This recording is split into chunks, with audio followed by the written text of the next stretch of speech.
దుర్మార్గుడు. అటువంటి వారిని అధిక్షేపిస్తున్నాడు. నీకు అధికారం ఎక్కడుంది? బూతు ఒగడినట్లు ఒగడెదు పొగడంగా వలయునేని సుగుణవంతులైన కర్ణశల్యులాదిగా గల వీరుల పొగుడుచుండరాది ప్రొద్దువోక. నువ్వు అస్తమానం బూతు ఒగడినట్లు పొగడెదా? ఈడ అస్తమానం ఏదో భట్టు పొగుడుతుంటాడు పక్కన నిలబడి, అలా పొగుడుతున్నావు కృష్ణుణ్ణి. అస్తమానం కృష్ణుణ్ణి పొగడ్డం తప్ప నీకు ఇంకో పని లేదా? నీకంత పొద్దు పోకపోతే ఎవరినో ఒకళ్ళని పొగడాలనుకుంటే ఇదిగో కర్ణుణ్ణి పొగుడు, శల్యుణ్ణి పొగుడు, వాళ్ళు మహాత్ముడు. అది శిశుపాలుడంటే ఆయన తీర్పు అంటే అలా ఉంటుంది, ఆయన స్థాయి అలా ఉంటుంది. కాబట్టి అదిగో వాళ్ళని పొగడవయా, రాత్రనక పగలనక కృష్ణుణ్ణి పొగుడుతాడు. పుణ్యమా పురుషార్థమా? ఎందుకు అతన్ని పొగుడుతావు అనేసరికి భీమసేనుడికి ఎక్కడలేని కోపం వచ్చింది.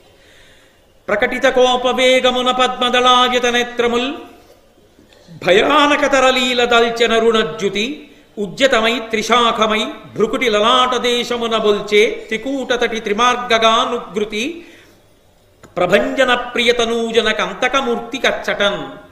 వెంటనే భీమసేనుడికి కోపం వచ్చి కళ్ళు పెద్దవి చూసి చేసేటప్పటికి ఆ కళ్ళు ఎర్రటి గీతలతో అరుణాయత వర్ణాన్ని పొంది ఆ భృకుటి ముడి వేస్తే ఇలా మూడుగా వంకర్లు తిరిగి త్రిపథగా అయినటువంటి గంగ ఆకాశంలో మందాకినిగా, భూలోకంలో గంగగా, భాగీరథిగా, పాతాళంలోకి వెళ్ళేటప్పటికి భోగవతి అన్న పేర్లతో మూడుగా గంగ ఎలా ప్రవహించిందో అలా త్రిపథగా అయిన గంగ ప్రవహిస్తోందా అన్నట్టుగా మూడు మడతలు పడినటువంటి ఆ కనుబొమలతో ఒక్కసారి లేచి ఆ యమధర్మరాజు గారు సభలో ప్రవేశించాడా అన్నంత కోపంతో లేచి గదాదండాన్ని పైకెత్తబోతుంటే భీష్మాచార్యుల వారు జోక్యం చేసుకున్నారు.